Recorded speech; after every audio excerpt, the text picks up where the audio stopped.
This week represents a rare victory for Australian sovereignty. A victory for common sense, decency and humanity. And a victory against the sprawling monster of unelected, unaccountable foreign bureaucrats at the United Nations World Health Organization. You'll recall the World Health Organization proposed to change their health regulations that guide member states in the event of a disease outbreak like COVID. From guiding member states to being mandatory on member states, including Australia.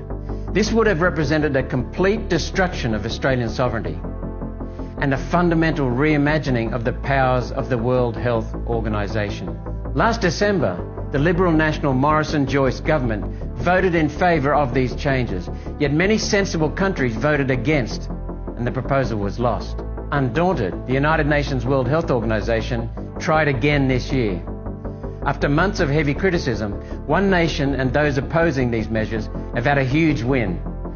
The final report from the International Health Regulations Review Committee, released this week, has dropped the proposed changes. The United Nations World Health Organization will remain an advisory body. Dystopian demands such as allowing the World Health Organization to make binding health orders overriding state and federal control have been tossed out.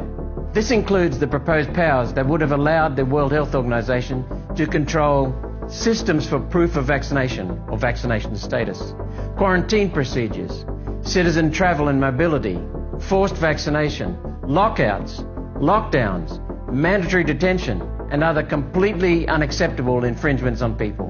Gone is the universal health passport or vaccine passport that was going to control the ability of citizens to travel between countries in a permanent capacity. It was decided that this would raise ethical and discriminatory concerns. A global digital vaccine passport will no longer be developed under the committee's powers, for now. The committee will remain confined to actual public health emergencies, rather than potential health risks undefined, removing the widely held fear that their scope could be extended to climate lockdowns and other human rights abuses, which would have been possible because the United Nations World Health Organization had proposed to remove human rights completely from the regulations. After a backlash, the committee now strongly recommends the retention of the existing text, which is, quote, full respect for the dignity, human rights and fundamental freedoms of persons as an overarching principle. This is a critical backdown. The World Health Organization committee working on these changes has just recommitted to its fundamental human rights pledge in defiance of the proposed amendments. The findings of the committee agreed with the concerns that One Nation raised regarding threats to sovereignty.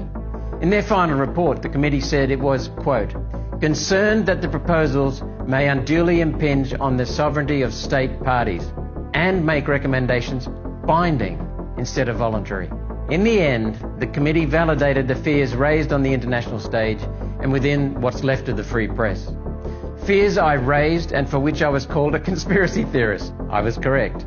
Their decision to throw out this attempt to grab power from sovereign governments is a crucial first step in stopping unelected global bureaucracies from overstepping their purpose.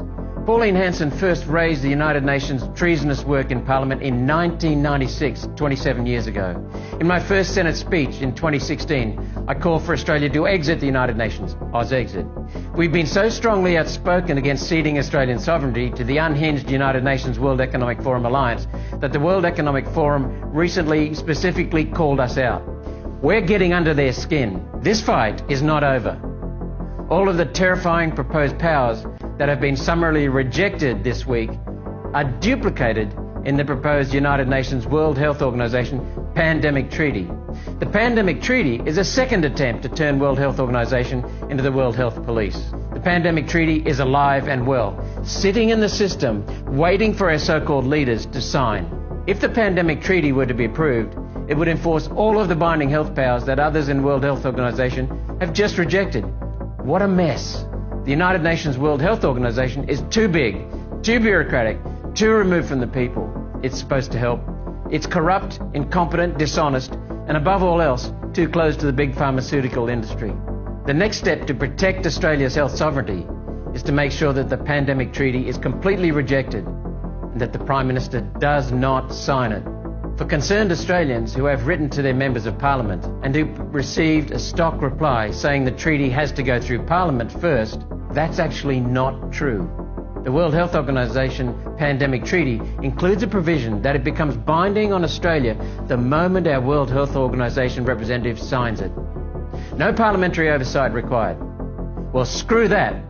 One Nation's work continues. Authorised Malcolm Roberts, Brisbane.